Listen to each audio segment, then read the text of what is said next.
नमस्कार। सबसे बड़ा सवाल देख रहे हैं आप, मैं हूं आपके साथ पूजा। आज सवाल सुप्रीम कोर्ट से, क्योंकि सुप्रीम कोर्ट ने सेक्स वर्कर को लेकर एक अहम टिप्पणी की है। सुप्रीम कोर्ट ने अपने अहम फैसले में सेक्स वर्क को बतौर प्रोफेशन स्वीकार किया है। कोर्ट ने कहा है कि इस पेशे में शामिल लोगों को सम्मानपूर्वक जीने का अधिकार है, उन्हें कानून के तहत समान सुरक्षा का अधिकार है। साथ ही कोर्ट ने पुलिस को निर्देश दिया है कि उसे ना तो इस पेशे में शामिल लोगों के जीवन में हस्तक्षेप करना चाहिए और ना ही उनके खिलाफ कोई आपराधिक कार्रवाई करनी चाहिए। तो आज सुप्रीम कोर्ट के इस अहम टिप्पणी पर ही सवाल करेंगे। सवाल ये अहम है कि वैश्यालय चलाना गैर कानूनी है तो वैश्यावृत्ति क्यों नहीं। बातचीत के लिए हमारे साथ स्टूडियो में मौजूद है कैपिटल टीवी के editor in chief doctor Manish Kumar. Doctor साहब, बहुत बहुत स्वागत है आपका। धन्यवाद। सुप्रीम कोर्ट के इस फैसले को लेकर आपकी क्या राय है, सही है या गलत है? देखिए, एक वाक्य मैं सुनाता हूं आपको। ये ड्रग्स एक मिनेंस है, समाज के लिए इतना खतरा है। जब अर्ली 50s में ड्रग्स पूरी दुनिया में फैला तो इसके लेने वाले कोई नहीं थे। फिर अचानक से कई सारे एनजीओज आ गए, यूनिवर्सिटीज़ में, मॉल्स में, बाज़ार में। उन एनजीओज के द्वारा, सरकार के द्वारा बैरियर्स लगाए गए। ड्रग्स बड़ा ख़तरनाक है, ड्रग्स आपकी ज़िंदगी बर्बाद कर। दुनिया भर में जिन लोगों को मालूम नहीं था, मालूम हो गया। जिस ड्रग्स को कोई हाथ नहीं लगा रहा था, प्रचलित हो गया। लेकिन लेट 80s में एक रिपोर्ट आई। रिपोर्ट से खुलासा हुआ कि जितने भी एनजीओज, ड्रग्स विरोधी एनजीओज जो काम कर रहे थे, जो यूनिवर्सिटीज के अंदर ड्रग्स के खिलाफ सेमिनार हो रहा था, जो एड्स लग रहे थे ड्रग्स विरोधी, जो बता रहे थे बहुत खतरनाक है, इसको मत लेना,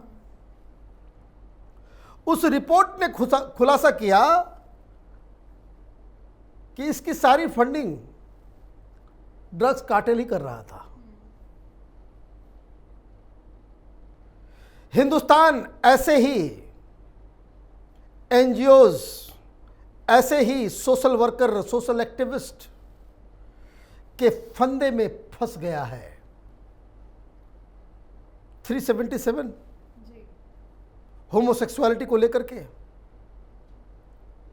सुप्रीम कोर्ट में ये इन्फ्लुएंस हो गया। तमाम एक्टिविस्ट, नोबेल प्राइज विनर सब भी कि देखिए, ये समलैंगिकता की वजह से, चूंकि ये लीगलाइज नहीं है, इसलिए एड्स फैल रहा है। ये जो प्रोस्टिट्यूशन को आपने इलीगल बना रखा है, उससे एड्स फैल रहा है।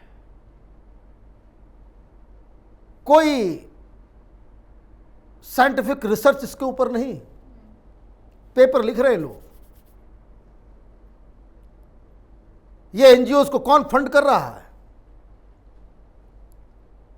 ये सोशल एक्टिविस्ट को कौन फंड कर रहा है, ये तमाम ये जो रैलियां होती है समलैंगिक और इस तरह के लोगों का, कौन सुप्रीम कोर्ट में लड़ रहा है, उन वकीलों को पैसा कहां से कौन दे रहा है? तो वही कहानी याद आती है। और इसके चक्कर में लोग फंस जाते हैं। आज क्या हुआ है, सुप्रीम कोर्ट का यह फैसला एक तरीके से वैश्यावृत्ति को, प्रोस्टिट्यूशन को लीगलाइज कर रहा है। लेकिन इसमें भी पेच समझिए, आपने सही कहा इंट्रोडक्शन के अंदर, वैश्यावृत्ति वो एक प्रोफेशन है। आपने क्या किया, लीगलाइज कर दिया। लेकिन ब्रोथल, वैश्यालय, वो इलीगल है। तो जिसे इस व्यवसाय में जाना होगा वो क्या करेंगे? यही फेसबुक, यही ट्विटर, यही व्हाट्सएप, यही सोशल मीडिया, इसके जरिए वो इंडिविजुअली काम करेंगे। आपने हिंदुस्तान की संस्कृति के ऊपर ये कुठारा घात किया है। प्रोस्टिट्यूशन लीगलाइज हो जाएगा। हम कौन से देश में रह रहे हैं? ये यूरोप है, अमेरिका है, एम्स्टर्डम है क्या ये? तो मैं तो इस फैसले से इत्तेफाक नहीं रखता, लेकिन कोर्ट का फैसला है, मानना पड़ेगा। ये तो थोपा गया है। इस तरह के फैसले के ऊपर चैलेंज होना चाहिए। बड़े बेंच में इस सब चीजों को जानी चाहिए कि ये आप इसे लीगलाइज करने के बारे में सोच भी कैसे सकते हैं। हर समाज का अपना इथॉस होता है। प्रोफेशन के नाम पे कल कोई ये कहते भाई पॉकेटमारी भी प्रोफेशन, चोरी भी प्रोफेशन है। हिंदुस्तान में इस तरह के ट्राइब्स हैं जो पुराने जमाने में चोरी इनका प्रोफेशन हुआ करता था। बहुत सारी किताबें लिखी हुई है। क्या किया जाए? उसको भी लीगलाइज कर दिया जाए। तो सुप्रीम कोर्ट ने यह कह दिया कि भाई आप इसे एक प्रोफेशन की तरह ट्रीट करें। यह कह दिया कि कोई रेड होती है, पुलिस किसी को प्रोस्टिट्यूशन करते हुए पकड़ती है, तो उस महिला को आप गिरफ्तार नहीं कर सकते, उसको आप साथ लेके नहीं जा सकते। अगर ये रेड किसी वैश्यालय में हो रहा है तो भी आप उसे गिरफ्तार नहीं कर सकते।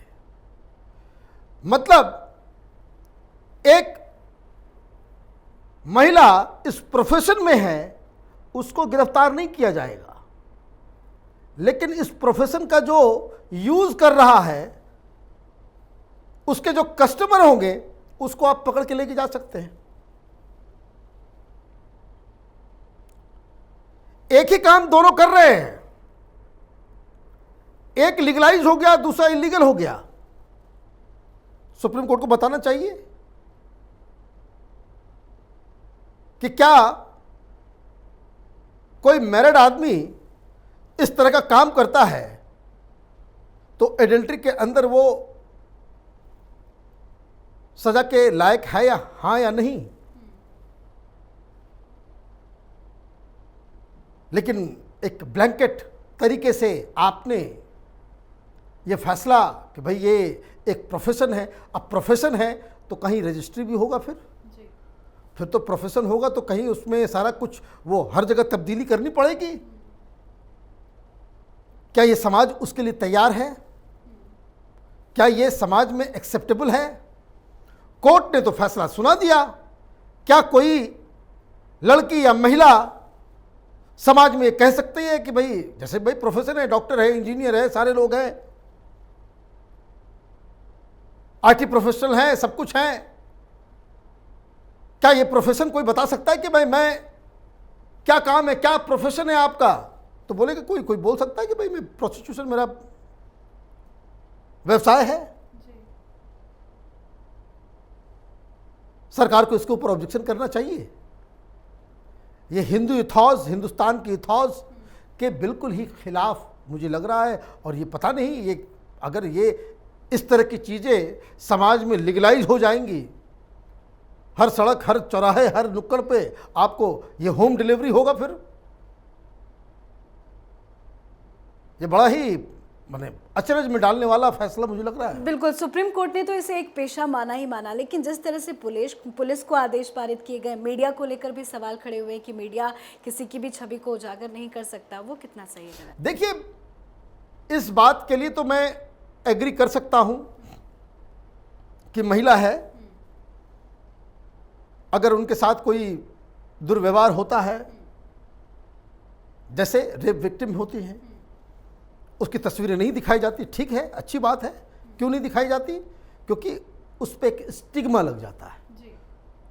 वो कसूरवार नहीं होती, लेकिन फिर भी समाज के नज़रों में एक स्टिग्मा लग जाता है, उनकी ज़िंदगी खराब हो जाती है। तो यहां तक तो ठीक है कि अगर कोई, भाई आपके इस फैसले में ही कंट्राडिक्शन है। आप एक तरफ कह रहे हो कि भाई प्रोफेशन है, लीगलाइज कर दो इसको, आप गिरफ्तार नहीं कर सकते, और उसके बाद ये भी कह रहे हो कि भाई चेहरा मत दिखाना। भाई चेहरा क्यों नहीं दिखाए? इसका मतलब आपके जहन में ये बात ऑलरेडी है कि समाज में ये एक स्टिग्मा की तरह काम करेगा, महिला की जिंदगी खराब हो जाएगी अगर मीडिया उसका चेहरा दिखा देता। लेकिन भाई आप तो लीगलाइज कर दे रहे हो, ये डिटरेंस तो नहीं है। आप कितनी सारी लड़कियों को इस पेशे में झोंकना चाहते हो? जज साहब को इसका जवाब देना चाहिए कि फिर तो बिल्कुल खुला खेल, फर्रुखाबादी वाला खेल आप देश के अंदर में आप उसको लागू करना चाह रहे हैं। भाई कोई कमजोर व्यक्ति है, अगर स्टिग्मा लग रहा है, ये हो रहा है, आप ये कहो कि भाई ठीक है, फिर तो आप हर जगह उसको, आपने इसको लीगलाइज कर दिया, कल अखबार में ऐड निकलेगा सब इंडिविजुअल, भाई ठीक है, वैश्यालय जो है वो इलीगल है, ब्रोथल चलाना इलीगल है, ब्रोथल में काम करना लीगल हो गया, ब्रोथल चलाना इलीगल हो गया। यह अजीबोगरीब स्थिति है। मैंने, आप देखिए, ये ठीक वैसा ही है जैसे 377 में समलैंगिक वाले में कि भाई दो कंसेंटिंग एडल्ट अगर होमोसेक्सुअल्स हैं, मेल और फीमेल जो भी, वो अगर कंसेंट के साथ इस रिलेशनशिप में जाते हैं तो कोई इलीगैलिटी नहीं है। और आप ये देखिए, एक से एक जजमेंट है कि एक मैरिड आदमी एक मैरिड फीमेल के साथ अगर करे तो वो इलीगल हो जाता है, एडल्ट्री का केस हो जाएगा। लेकिन दो एक ही सेम सेक्स के लोग करेंगे, मैरिड या अनमैरिड, वो आपने लीगल कर दिया। ठीक वैसे ही इसमें भी आपने कर दिया। तो मुझे लगता है कि ये इस तरह का जो लॉबीज हिंदुस्तान में काम कर रहा है, मैं आपको बताऊं, दुनिया के बहुत सारे देश हैं जहां ये सब लीगलाइज्ड है, वो हिंदुस्तान नहीं है। वहाँ की संस्कृति, वहाँ के फैमिली वैल्यूज़ अलग हैं, वहाँ के संस्कार अलग हैं, वहाँ की जो सामाजिक संरचना है वो बिल्कुल ही अलग है। पूरी दुनिया में जहाँ ये सब चीज़ है, वहाँ के जो प्रेसिडेंट होते हैं, आप देखिए, कभी आप अमेरिकन प्रेसिडेंट के भाषण को सुनिए, हर भाषण में वो जरूर कहेंगे कि आप अपने बच्चों में we must inculcate family values in our children. ये फैमिली वैल्यूज ऑलरेडी इनहेरेंट है हिंदुस्तान की सोसाइटी में। हम अमेरिका बनना चाह रहे हैं, हम यूरोप बनना चाह रहे हैं, हम लैटिन अमेरिकन कंट्रीज बनना चाह रहे हैं, यहाँ हम लोग लीगलाइज करना चाह रहे हैं। तो मुझे लगता है कि इन सब चीज़ों के ऊपर हम लोग तो एनालिसिस ही कर सकते हैं, लेकिन सरकार को, सामाजिक कार्यकर्ताओं को, जिनको हिंदुस्तान की संस्कृति, यहाँ की इथॉस से प्रेम है, उनको अदालत का दरवाजा खटखटाना चाहिए।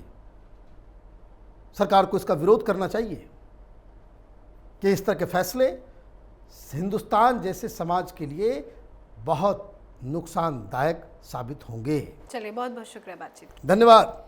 तो सुप्रीम कोर्ट ने सेक्स वर्क को पेशा माना है। दरअसल सुप्रीम कोर्ट कोरोना के दौरान सेक्स वर्कर्स को आई परेशानियों को लेकर दायर एक याचिका पर सुनवाई कर रहा था और इसी सुनवाई के दौरान सुप्रीम कोर्ट ने सेक्स वर्कर को लेकर ये बड़ी बातें कही हैं। साथ ही पुलिस और मीडिया को भी सख्त हिदायत दी है। आज के हमारे खास शो में फिलहाल इतना ही। देखते रहिए कैपिटल टीवी। नमस्कार।